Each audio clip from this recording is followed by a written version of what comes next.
we did a pen test, we ran static analysis, we didn't find any vulnerability. It won't be sufficient in this change that we're seeing from a liability perspective. So a few years ago, there was a big breach at Capital One with a vulnerability. Somebody was able to exploit it, and they made off with a bunch of data.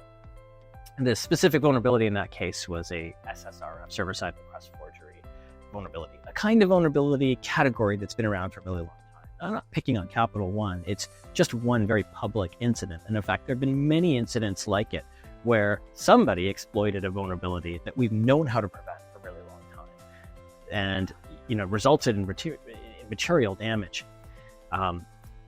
If you fast forward to 2024 and say, what does that mean in today's environment? What is the challenge associated with it? Well, there are a couple of major things that are happening in Europe that I think are going to really change how we think about this kind of challenge. So for example, the EU Cyber Resilience Act is requiring people who build software to make sure that they've integrated security into the entire development process. Perhaps even more impactful than that is the proposed changes to liability, including software as a class of products that you can be held liable for, and specifically calling out vulnerabilities, security vulnerabilities, to be included in that. That changes things quite a bit, because now let's say you're producing software and you know that SSRF or SQL injection or cross-site scripting or any of these classes of vulnerabilities have been around for a very long time, and we've known how to produce them. If you then go and build a product that has these vulnerabilities, and you haven't shown that you've taken adequate safeguards to protect that kind of vulnerability specifically, or even test for that kind of vulnerability, then imagine, there's a breach, and the cause of that breach was, say, SSRF.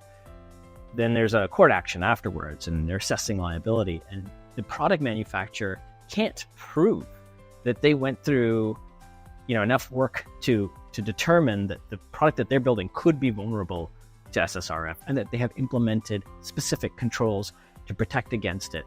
And they simply said, we did a pen test, we ran static analysis, we didn't find any vulnerability.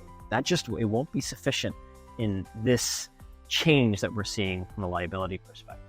So I think that's going to be really hard for software manufacturers who haven't had to do this kind of thing before. They really have to start thinking through how they're going to change their development process, integrate the correct security requirements upfront, be able to provide audit evidence to show that they've implemented those.